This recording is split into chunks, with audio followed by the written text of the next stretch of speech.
Hormuz প্রণালীতে mine অপসারণ অভিযানের জন্য প্রস্তুত জার্মানির এইসব নৌযান। অত্যাধুনিক এই জাহাজে আছে মাইন শনাক্ত করা ও নিরাপদে সেগুলো নিষ্ক্রিয় করার প্রযুক্তি। পুরো কাজটাই করা হয় যান্ত্রিক উপায়, তাই কারো হতাহতের শঙ্কা থাকে না। আপাতত হরমুজে মাইন জরিপের কাজে নামবে এই জাহাজ। পরিস্থিতি কি তা আমরা এখনো জানি না। একটি প্রাথমিক মূল্যায়ন করা হবে, তারপর বাকি পরিকল্পনা তৈরি করা হবে।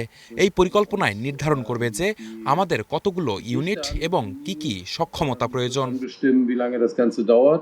বাণিজ্যিক জাহাজ চলাচলে নিরাপদ পথ বাছাইয়ের ক্ষেত্রে প্রথমে নিশ্চিত হতে হবে নির্দিষ্ট এলাকায় কতগুলো মাইন রয়েছে।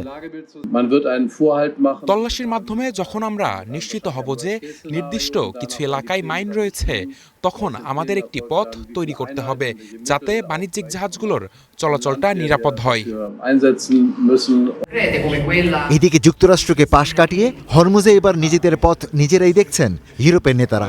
সম্প্রতি লন্ডনে ফ্রান্স ও ব্রিটেনের উদ্যোগে এশিয়া ও মধ্যপ্রাচ্যের প্রায় 50টি দেশের প্রতিনিধিরা এই সংক্রান্ত একটি সম্মেলনে অংশ নেন।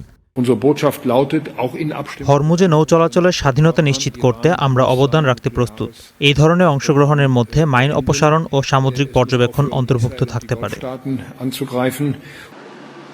বিশেষজ্ঞরা মনে করছেন হরমুজ প্রণালীতে সম্ভাব্য মাইন অপসারণ অভিযান কেবল সামরিক প্রস্তুতির বিষয় নয়, বরং এটি বৈশ্বিক জ্বালানি নিরাপত্তা ও বাণিজ্যিক নৌপথের স্থিতিশীলতার সঙ্গে সরাসরি জড়িত, এবং সেটি ইউরোপের উদ্যোগে।